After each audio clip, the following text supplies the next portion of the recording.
हर हर महादेव दोस्तों।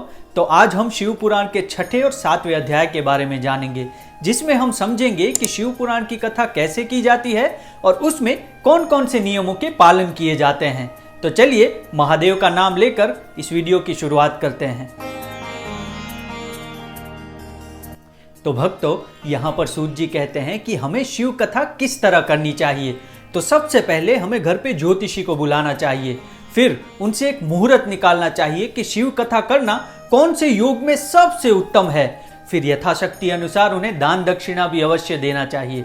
इसके साथ ही सूत जी हमें यह भी समझाते हैं कि जब कथा का मुहूर्त निकल जाए, उसकी तारीख आ जाए, तो हमें गांव-गांव में, देश देश में इस कथा का संदेश पहुंचा देना चाहिए। और जो कोई भी शिव कथा नहीं सुनते, उनके घर भी संदेश अवश्य पहुंचाना चाहिए। उन्हें भी शिव की महिमा, शिव कथा की महिमा का वर्णन करना चाहिए, ताकि वो भी शिव कथा सुनकर मोक्ष की प्राप्ति कर सकें। उसके साथ ही हमें कथा के दिन व्रत का भी पालन करना चाहिए और जो कथावाचक हो उनका भी आदर सत्कार करना चाहिए। तो अब हम जानते हैं कि हमें कथा के समय कौन कौन से नियमों का पालन करना चाहिए, जिससे कथा का फल भी मिले और शिव भगवान के आशीर्वाद भी मिले। सबसे पहला है व्रत। जिस दिन शिव कथा हो रही हो उस दिन हमें व्रत रखना चाहिए, वो बहुत ही उत्तम माना गया है। दूसरा है ब्रह्मचर्य।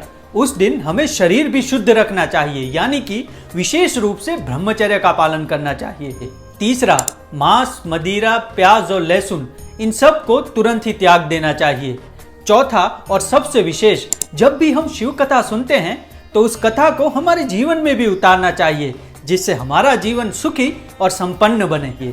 तो भक्तों, इसके साथ ही सूत जी कहते हैं कि शिव कथा के पूर्ण होने के बाद यथाशक्ति अनुसार अपने घर में भगवत गीता का पाठ भी अवश्य कराना चाहिए। तो भक्तों, यहाँ पर शिव पुराण के महात्म्य की समाप्ति होती है।